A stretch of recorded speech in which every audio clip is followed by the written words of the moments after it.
एक बार की बात है, एक बहुत ही समझदार और होशियार भेड़िया जंगल से गुजर रहा था तो अचानक उसे एक मरा हुआ हाथी दिखाई दिया।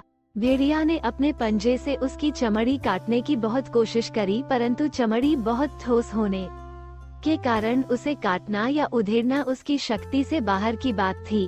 अचानक एक बब्बर शेर वहां आ गया। तभी भेड़िया शेर से बोला, महाराज, मेरे मालिक, मैं तो सिर्फ आपके लिए ही इसकी रखवाली कर रहा था कि कब आप यहाँ आए और मैं आपको ये भेंट दे सकूं।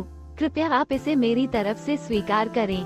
बब्बर शेर बोला, तुम्हारा धन्यवाद, परंतु तुम तो मेरा स्वभाव जानते हो कि मैं किसी दूसरे के द्वारा किए गए शिकार को स्वीकार नहीं करता।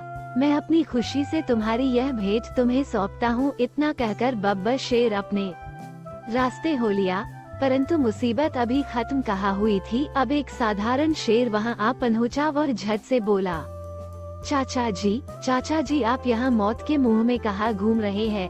शेर बोला, क्या मतलब? भेड़िया बोला, चाचा जी, इस हाथी को बब्बर शेर ने मारा है और मुझे इसकी रखवाली करने के लिए यहाँ छोड़ा है। जाते जाते राजा जी मुझे ये कह गए थे कि अगर कोई शेर इधर उधर से गुजरे तो मुझे सूचित कर देना। अब मैं इस जंगल के सारे शेरों को खत्म कर दूंगा। इतने सुनते ही शेर की हवा सरक गई। उसने कहा, मेरे प्यारे भतीजे, अब तो तुम ही मुझे बचा सकते हो। अगर मेरे बारे में तुम राजा जी को सूचित नहीं करोगे तो मैं बच जाऊंगा। अच्छा, तो मैं खिसकता हूँ। ये कहते हुए शेर रफू चक्कर हो गया। उसने जाने भर की देर थी कि एक चीता वहाँ आन पड़ा। भेड़िए ने मन ही मन सोचा कि इसके दांत बड़े नोकीले हैं, क्यों न हाथी की चमड़ी इसी से कटवा लूं। बस फिर क्या था, वह झट से बोला, क्यों भांजे, कहाँ रहे? इतने दिन बड़े समय से नजर नहीं आए। और क्या बात है, बड़े कमजोर और भूखे लग रहे हो।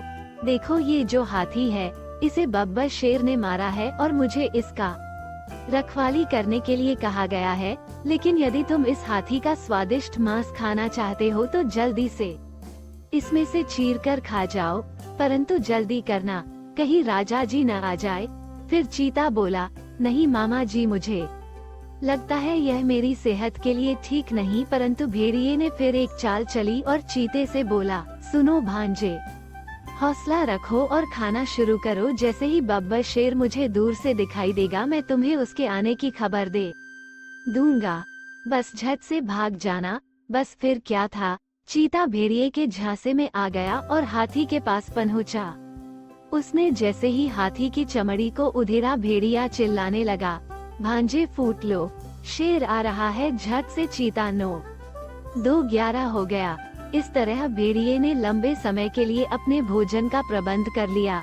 सीख, अक्लमंदी से मुश्किल काम भी आसान किया जा सकता है।